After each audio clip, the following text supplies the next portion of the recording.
Welcome back. If you've just joined us, you're watching Channels Television celebrating 21 years of professional broadcasting. This is the news at 10. A reminder of our major stories. 21 abducted Chibok girls released from Boko Haram captivity. President Muhammadu Buhari says it confirms its commitment to securing all Nigerians. Federal government denies claim that Chibok girls released as part of a swap deal in return for jailed Boko Haram members. Ndokwa East and Anyocha South communities in Delta State accuse State Attorney General of complicity in mysterious murders of some of their members. And Silicon militia killed at least 23 refugees in the north of Central African Republic, claiming it's a retaliatory attack.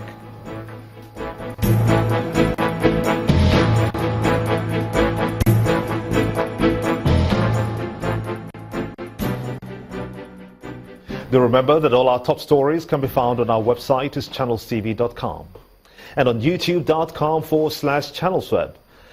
Log on to m.channelstv.com to view us live on your mobile device. You can also download the Channels TV app for Android, iOS and Windows phones from your respective stores.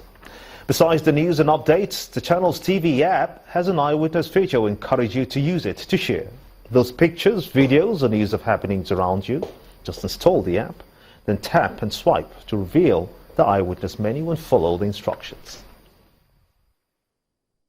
And speaking of the eyewitness feature, here are some of the pictures you sent into our portal. We begin with this one from Ipaja here in Lagos, showing ongoing construction at the Ayobo Ayetoro Road. Our eyewitness reporter, while commending the efforts to fix the road, is asking for speedy completion of the project to save road users the hours spent in traffic on that road.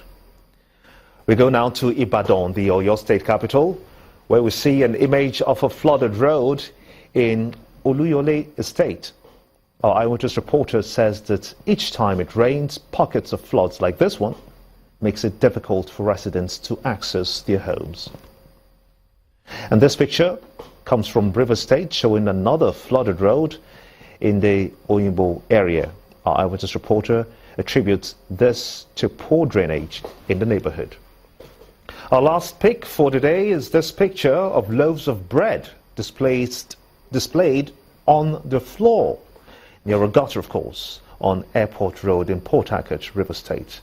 Our eyewitness reporter is appealing to sellers of food items to handle such in hygienic manner and has urged buyers to demand better service. We want to thank you so much indeed for sending in those pictures. We look forward to broadcasting more, so we do ask that you keep them coming.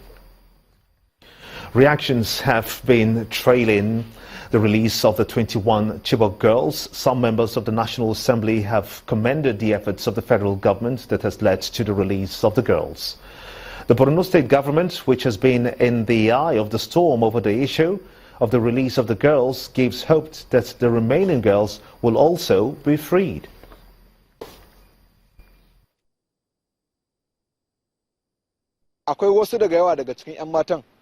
For the past 900 days, over 200 schoolgirls abducted from their school in Chibok community, Borno State, were held by the Boko Haram sect.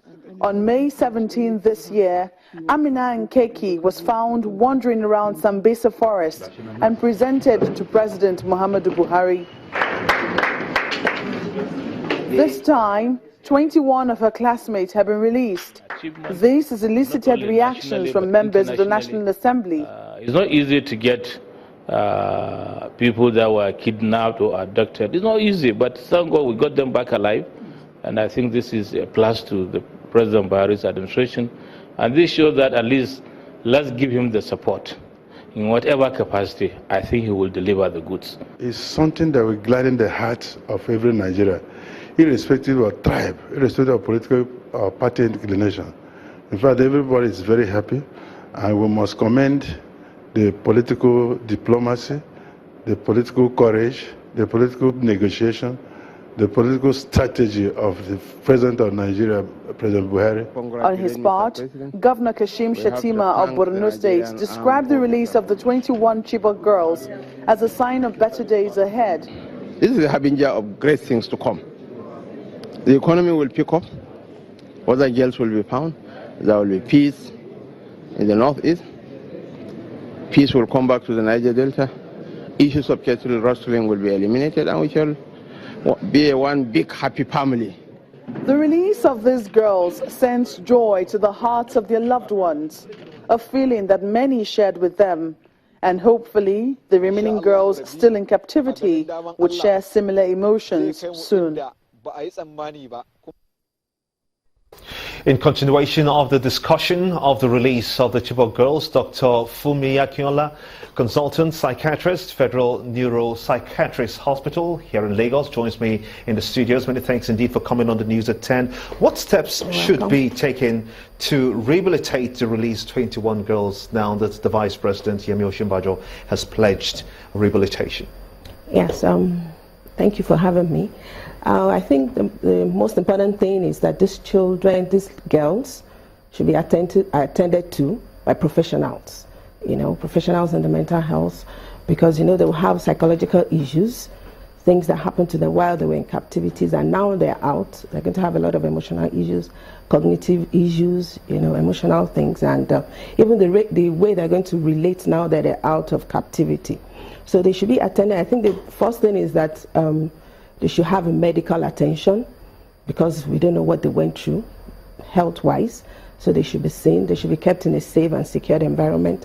Of course, they should be handed over to their relatives and friends, so that so that those ones can offer them support, because that's what they need now: psychological support, and they will have a listening ear, so that whenever they are ready to talk, they can talk about what they went through. But they shouldn't be forced. It's until when they are ready to talk. But they are there to listen, and of course the professionals are around them to offer help, information, so that if they are not coping well, it's coming back into the community, they can be helped. So to you, what then should be, do you suppose, is the biggest challenge that the girls will face? We saw one of them already having a baby. Yes, because it's only they can only tell us what they went through. We can only imagine. Of course, they'll have emotional issues. Whatever they went through, they most likely they're having flashbacks. We say post-traumatic stress disorders. I'm sure they will have anxieties. Now they're back in the community. How are they going to cope? So there might be anxiety. They could be having features of depression, sad. And now that they are being returned back into the community, the relatives might be shocked that they might actually withdraw from them, because these are some of the things that could happen. They will withdraw from their family, their friends. Now that the Vice President is saying that they'll send them back to school, we really need to work with them, so that, because some of them might say they don't want to go back to school because what happened to them happened in school. So if they're having flashbacks, they want to avoid the areas that will remind them of what happened to them. So they really need to undergo a lot of psychological support, first aids that we talked about on World Mental Health Day on the 10th. So we need to have real support around them, encourage them to talk. But the family, we need to tell the families too, as much as they're offering support, they shouldn't force them to talk about what they went through. Do you suppose that the girls, yes, for instance, could be dangerous to society, having gone through all of that trauma and knowing very well that Boko Haram have actually used girls to carry out suicide bombings?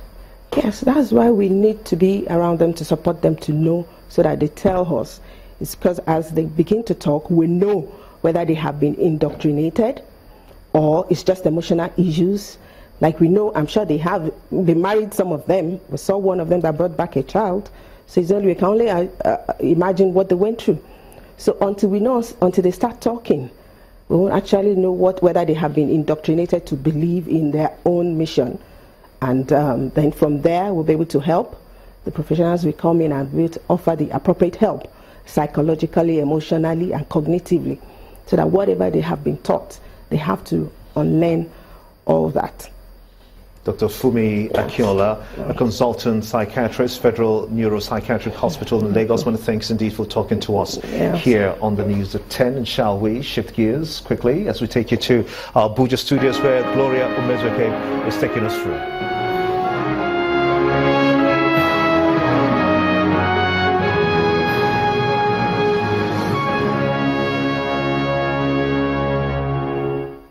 Indeed, you're watching the news at 10 on Channels Television, celebrating 21 years of professional broadcasting. Let's take you to our Abuja studios now. And Gloria Umezueke standing by to take us through. Gloria.